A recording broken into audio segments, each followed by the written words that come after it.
उत्तराखंड गठन के 25 साल हो रहे हैं और इस मौके पे हमारे साथ एक ऐसे मेहमान हैं जिनकी गायकी ने लोगों को अपना दीवाना तो बनाया ही है, साथ में इनकी लोक गायकी से बहुत से आंदोलन को भी ताकत मिली है।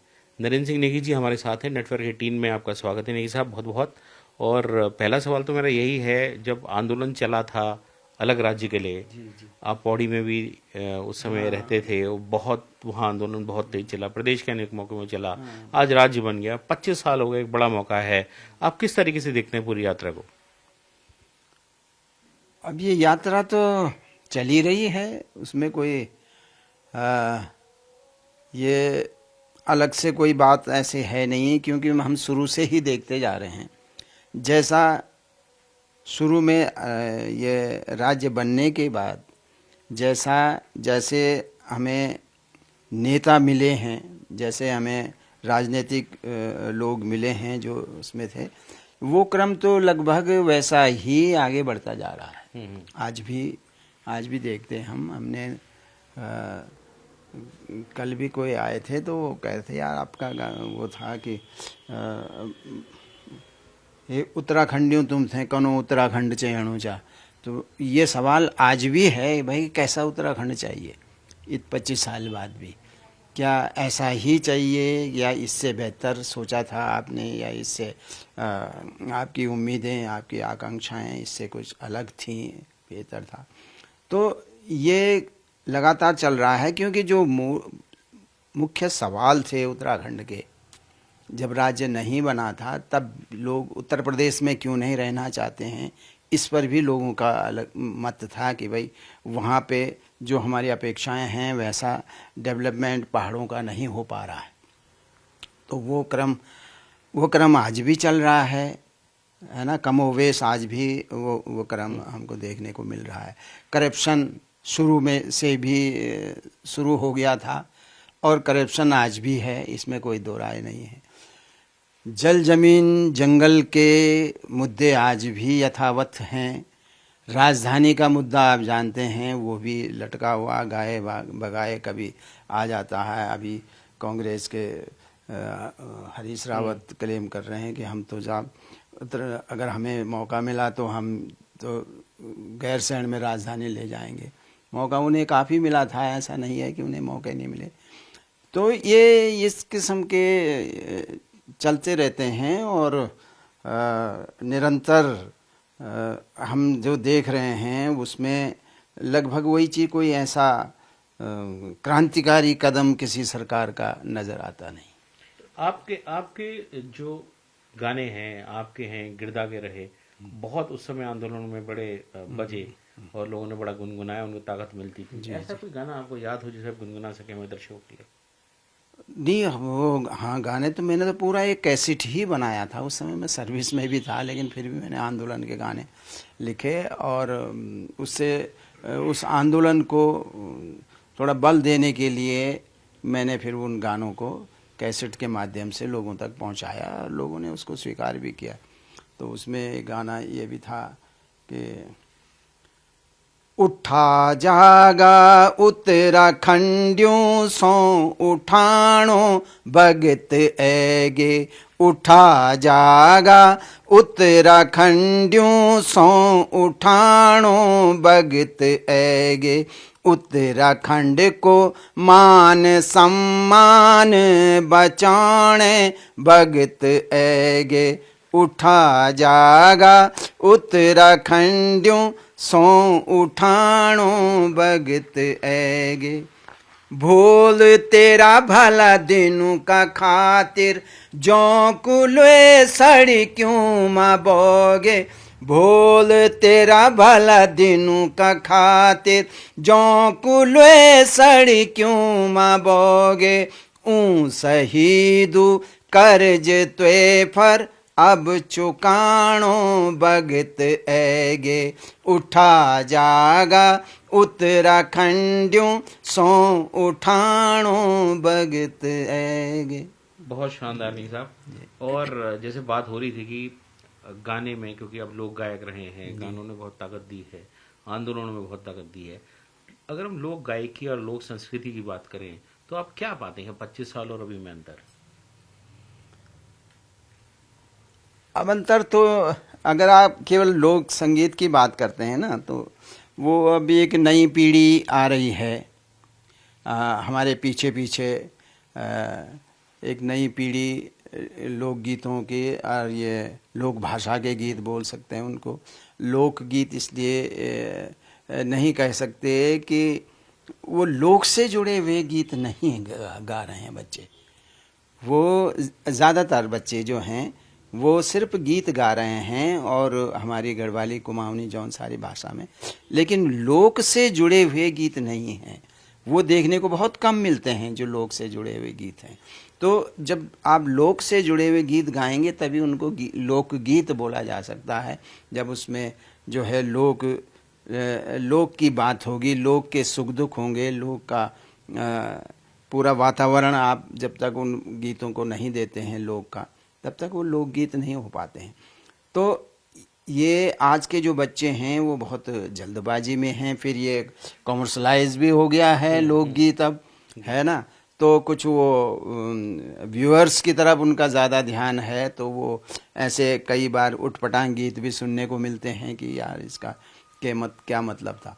तो ये आगे बढ़ता जा रहा है, लेकिन कुछ लोग आज भी हैं जो उस पुरानी पीढ़ी के लोग आज भी जो हैं वो मेरे गीत सुनते हैं। नए बच्चे बहुत कम सुनते हैं, क्योंकि वो पहाड़ के वातावरण में रहे नहीं। तो अब उनका भी कसूर नहीं कह सकते, क्योंकि उनको वातावरण नहीं मिला जी। जो हमको मिला। जो हमने जो कठिनाइयाँ, जो तकलीफ़ें वहाँ देखी हैं, तो वो आज के बच्चों को नहीं मिला देखने के लिए। तो इसलिए उनका जो विज़न है, उनकी जो सोच है, उनकी जो रचनाएं हैं, वो बहुत ज़्यादा गहरे गांव से जुड़ी हुई नहीं। आपने बहुत महत्वपूर्ण बात की कि जो कलाकार देखता है, जो फील करता है सामने के जो लोक संस्कृति या लोक जो भी जितनी भी एक्टिविटी होती है उनको गाने में फिर होता है।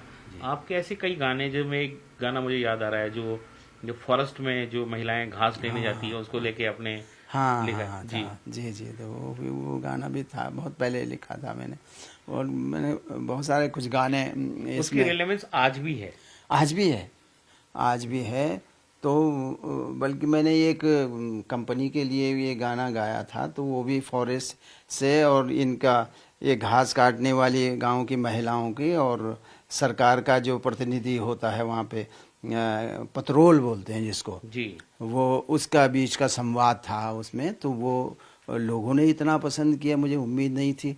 वो शायद वो ये किसी कंपनी का ने करवाया था वो गाना, तो उसके मेरे ख्याल से 12-14 मिलियंस लोगों ने उसको देखा आज के हिसाब से, अगर देखें उसको।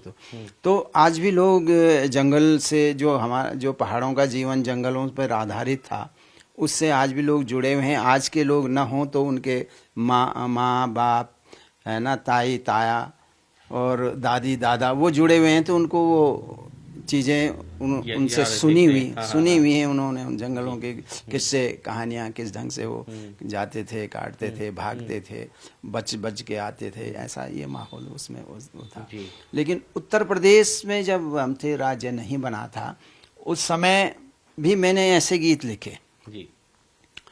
और ये जनगीत टाइप के, तो उसमें भी मैंने बहुत सारे गीत लिखे उस टाइम पे भी। तो एक गढ़वाल कुमाऊं के उसमें था, कख लगान छुई कै माँ लगान छुई, ये पहाड़ की कुमो गढ़वाल की, कख लगान छुई कै माँ लगान छुई, रीत कूड़ों की तीसा भांडों की, बगदा मन क्योंकि रड़दा डांडों की, कख लगान छुई कै माँ लगान छुई, ये पहाड़ की कुमो गढ़वाल की, कख लगान छुई। लंबा गीत है जी। लेकिन ये उसमें सारी चीज़ें आ गई हैं कि किस तरह से घर खाली हो रहे हैं, किस तरह से प्यासे हैं आज भी कई गांव, पानी की उपलब्ध नहीं है, पीने का पानी, और जो पहाड़ गिर रहे हैं उसके लिए कौन जिम्मेदार है हैं। तो ऐसे ही इन्हीं मुद्दों पे मैं सोचा करता था, तो इन्हीं पे मेरे गीत चलते थे। ये बहुत पुराना गीत है, तब हम उत्तर प्रदेश में थे। आपने सरकारों की मिस गवर्नेंस पे, उनके कारस्तानियों पे भी गीत लिखे, बड़े पॉपुलर हुए। और कांग्रेस के शासन में तो मानते हैं कि भाई नरेंद्र सिंह नेगी जी का एक गीत ही जो है सरकार को बड़ा डैमेज कर गया, बड़ा नुकसान कर गया। तो जन कवि और जो जन गायक हैं, लोक गायक हैं, उनका एक बहुत बड़ा अहम रोल रहा है इस सब में। जी जी आपको लगता है ये परंपरा आगे बढ़ रही है या थम गई है? बढ़नी चाहिए, मैं तो ये कह रहा हूँ। क्यों? हाँ, तब असल में हम लोग जो है सरकार के कहिए कि विधानसभा के कहिए कि इनके बहुत नज़दीक आ गए थे जब उत्तराखंड राज्य बना। जी। जब लखनऊ में था तब तो हमारे लिए तो वो दूर की कौड़ी थी, है ना। वहाँ क्या क्या हो रहा है, क्या नहीं हो रहा है, ये नहीं, केवल अखबारों से ही कुछ कुछ सुनने और जानने को मिलता था।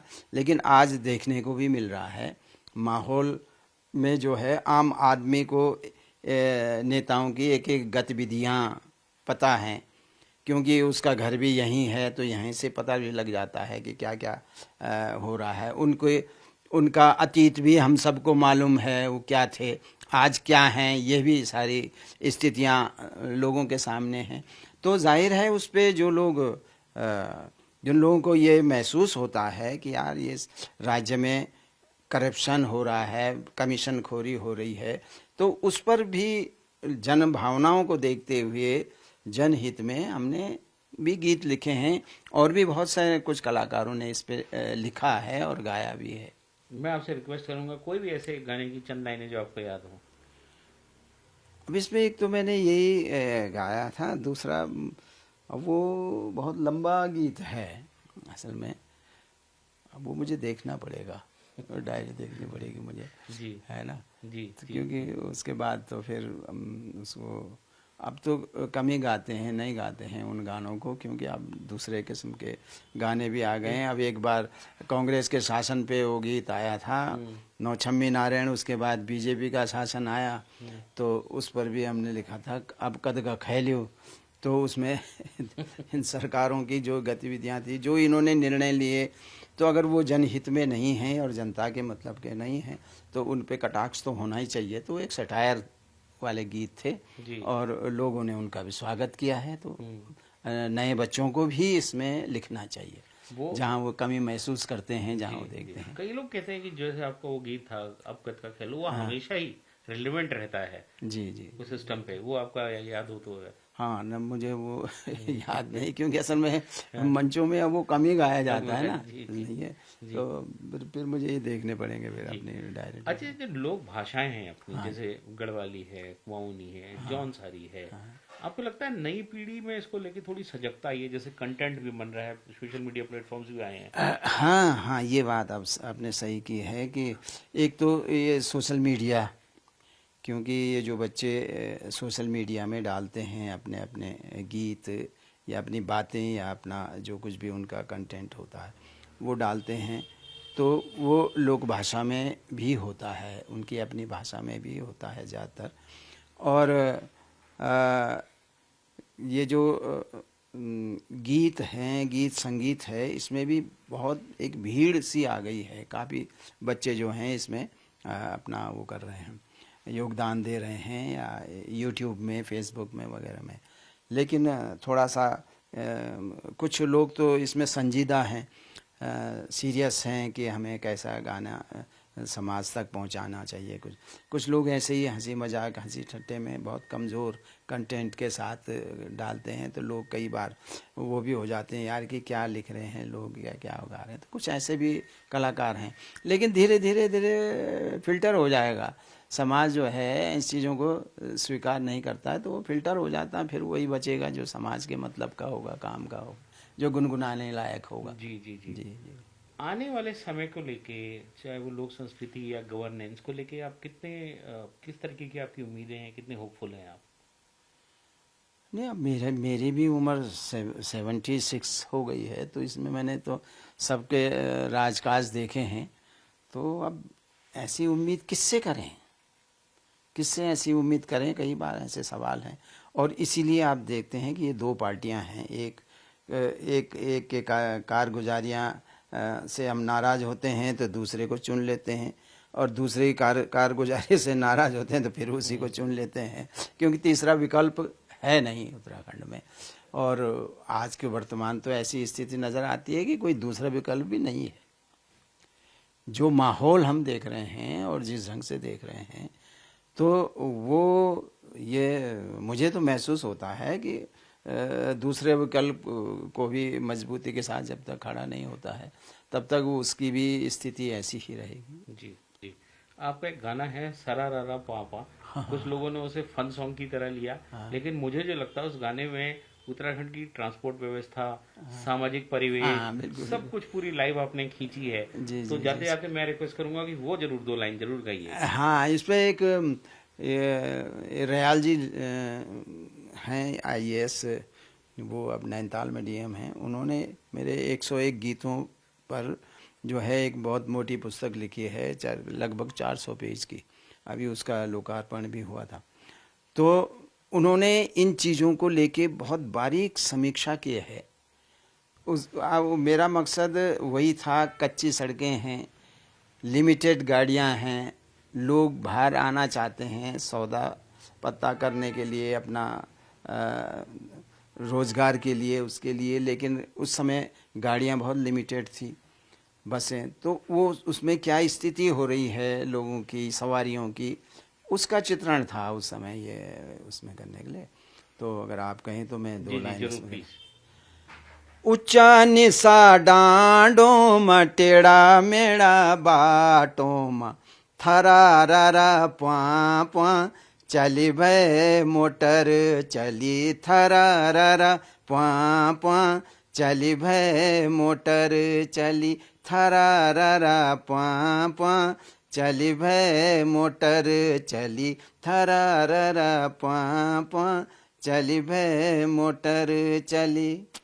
हे कैलेंडर भैजी, कैलेंडर भैजी, एक खुटो भय रेगी जरा हाथ खेची, छरारा छा छा खतेनी गुड़ चना भैली, थरारा प्वा प्वा चली भय मोटर चली। बहुत ही शानदार चित्रण था उसमें। बहुत ही शानदार नेगी जी। तो बहुत शुक्रिया, आपने समय निकाला, हमारे साथ बातचीत करी। तो ये थे नरेंद्र सिंह नेगी जी, लोक गायक और जिनकी गायकी के लोग बहुत दीवाने हैं, जो अपने गानों से, अपने लोक गीतों से समाज में हमेशा एक जागृति फैलाते रहे हैं। कैमरामैन दीपक उपाध्याय के साथ अनुपम त्रिवेदी, न्यूज़ 18 के लिए देहरादून से।